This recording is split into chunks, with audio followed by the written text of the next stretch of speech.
E aí, pessoal, tudo bem? Sejam bem-vindos a mais um vídeo aqui da Acrópole. Eu sou o Luigi e no vídeo de hoje eu vou falar para vocês um pouquinho sobre o livro Inhamuns, da K. Dantas. Olha que edição linda da Moinhos. Saiu agora em 2022, está muito bonito, gente. É um livro que é curtinho, tem um pouquinho mais de 120 páginas, a edição tá linda e o texto é muito, muito bom. Não é o primeiro livro que eu leio da autora, eu já tinha lido o Boca de Cachorro Louco, que tinha uma edição bem pequenininha assim de pocket, que fala sobre a história de um relacionamento abusivo. E a autora também escreveu o livro Orgasmo Santo. Esse eu ainda não li, espero poder ler em breve. Gostei muito do livro, gente. Adorei o livro. Tem uma história bem forte, uma história bem interessante e eu vou comentar um pouquinho sobre ela agora. Se por acaso você caiu de paraquedas aqui no meu canal, muito prazer, seja muito bem-vindo. Esse canal se dedica a resenhas de livros, a conversar sobre literatura sem limites, sem preconceitos, digamos assim. Evidentemente que o foco aqui é falar de literatura brasileira contemporânea, mas a gente está aberto ao diálogo com todas as linhas e os pensamentos sobre literatura. Então vamos lá falar sobre o livro. Narrado em primeira pessoa por uma personagem, por uma mulher inominada, nós temos aqui a história do retorno à casa. A clássica história do retornar à casa. O bom filho a casa torna, no caso, a filha a casa, entre aspas, torna, porque esse retorno ele é bem, bem complexo. Essa personagem já está há mais de 15 anos morando fora, ela sai com 15 anos de lá e volta com 15 anos. Mas ela volta para onde, Luigi?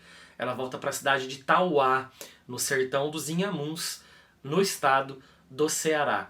Ela é a pessoa mais indicada, hoje ela já mora em Porto Alegre, né? No presente da narrativa ela mora em Porto Alegre, e ela retorna então para acompanhar um grupo de exploradores, um grupo de pesquisadores que vão conhecer um sítio arqueológico, veja só, descoberto recentemente nos arredores da cidade, e ela, como conhece muito a região, ela vai meio que acompanhar esse grupo e vai escrever reportagens a respeito da descoberta e dessa relação dela com os pesquisadores e o lugar. O estilo é bem interessante, gente, porque os capítulos são curtos e eles alternam capítulos com ações mais propriamente ditas, com momentos no mergulho do eu da personagem.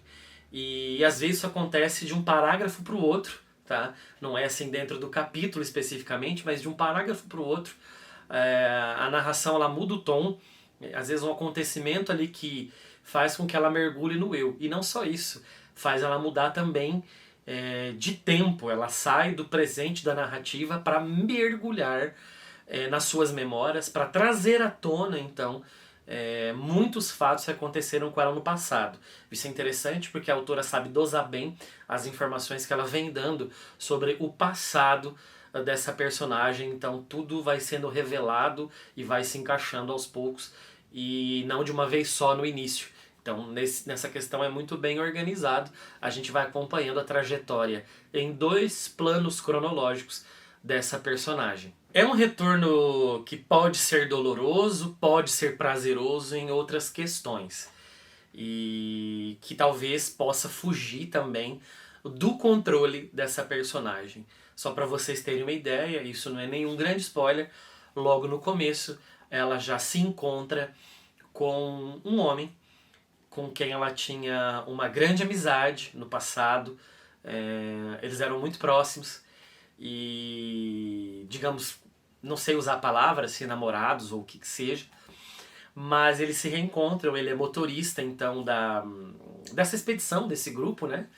E ela acaba se encontrando com ele e eles não resistem, eles acabam ficando juntos, eles acabam se encontrando muitas vezes fora do horário dos passeios e da condução da equipe, né, para se encontrar. A gente vê que o rapaz está bastante apaixonado por ela, ela também não consegue controlar os instintos dela, né?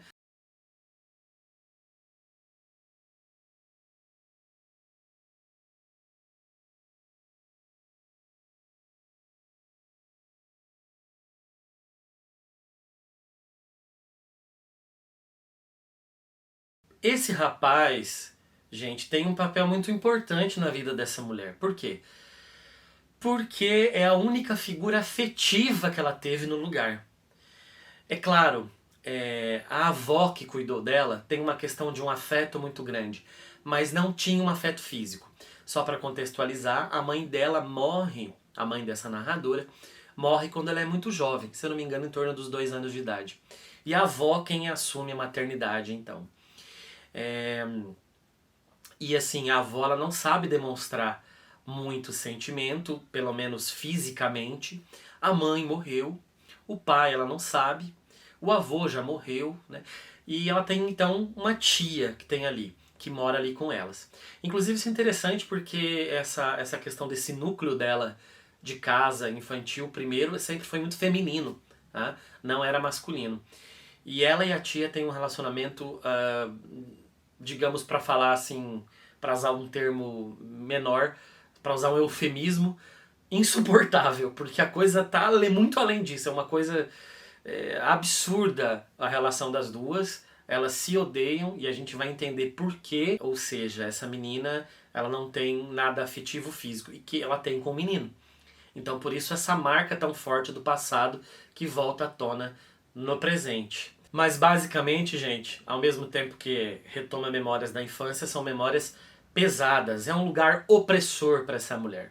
Ao mesmo tempo que é afetivo por um lado, é opressor por um outro, de uma sociedade bastante conservadora que insiste em colocar rótulos nas mulheres, que insistem em pôr a culpa de tudo nas mulheres. Então, gente, essa volta é uma volta que tem um lado afetivo bom, mas também é uma volta para um lugar opressor, um lugar que a oprimiu no passado e tem uma tendência de querer oprimi-la nesse presente da narrativa, mesmo depois dela ter superado, vamos dizer assim, de ter ido para um outro lugar, de ter feito a vida, a carreira, ela volta sendo outra pessoa, outra mulher, mas esse espaço ainda é um espaço opressor para a narradora. E dá pra gente entender que essas descobertas arqueológicas são como uma metáfora da descoberta individual, né? Então, assim, o retorno a Tauá, o contato com o passado, revirar esse passado e desenterrar o passado, tem uma relação muito interessante aí do indivíduo com o coletivo, porque a descoberta desse sítio arqueológico é exatamente de ver as origens, os primórdios da região, de povos antigos que habitaram a região. E ela, da mesma maneira, ela vai descobrir, não que ela já não soubesse de muita coisa, né? Mas ela vai desenterrar e tentar ressignificar esse passado. Mas se a existência das pessoas, dessas civilizações que habitaram ali a região, ou várias regiões do Brasil, não é mesmo? Os povos originários acabaram em tragédia e continuam em tragédia, a história dessa mulher parece apontar também para tragédias. Os temas gerais, então, desse livro, gente, são muitos, né? Não é só o relacionamento, o amor e família. Também é o retorno à casa, o retorno ao passado, a impossibilidade do retorno e talvez da reconstrução do próprio passado. Podemos falar também sobre misoginia, que é um tema que está aí presente. Além, é claro, de preconceito, conservadorismo e identidade. Todos esses temas estão presentes no livro. Vou ler agora um trechinho para vocês, para que tenham então uma noção do estilo da autora e poder degustar um pouquinho esse belo livro que é o Inhamuns. Toda aquela pesquisa de um jeito um pouco espantoso, mas também compreensível, ia ficando cada vez mais pessoal. Como se escrever sobre a história dos Inhamuns e sobre a descoberta daquele sítio tivesse algo a ver, de maneira muito íntima, com minha própria história. 2 passados separados por um tempo que não se podia contar e ainda assim aproximados não apenas pelo esforço dos meus dedos que faziam as palavras avançarem em pequenas laudas no meu bloco de notas, mas também pelo exercício dos olhos e narinas quando era irrompida pelo mundo sertanejo de lado a lado, através da minha memória e dessa outra, criada, imaginada, mas real. Eu quase podia provar e que conectava a minha vida àquelas que tinham erguido e pintado o Círculo de Pedras. Sem querer dar mais spoilers, mas só quero dar uns toques em relação ao livro. Realmente há momentos em que a gente fica bastante abalado com coisas que acontecem, com muita raiva. Eu acho que a intenção é essa mesmo, de mostrar algumas realidades nuas e cruas, para que a gente sinta raiva mesmo e entenda o que aquela personagem passa, né? E aguarde bastante o final, cuidado com o final. O final também é de abalar as estruturas e o livro termina com a gente ainda com a leitura em suspenso, parece que a gente ainda fica respirando o ar do que acontece no final do livro. E eu paro por aqui para não dar mais spoilers. É isso, gente. Espero que vocês tenham gostado. Obrigado por chegar até o final do vídeo. Me ajude a chegar aos 2.000 inscritos, se inscrevendo aqui no canal, dando like, compartilhando entre os amigos, escrevendo aqui se você gostou da resenha, se você já leu essa autora, se você já leu algum livro dessa editora. E aproveita também para me indicar algum livro de literatura brasileira contemporânea. Beleza? Ah, e me segue lá no Instagram. Eu também posto conteúdo lá todos os dias, beleza? Fico por aqui então, gente. Nos vemos num outro vídeo. Um abraço e até a próxima!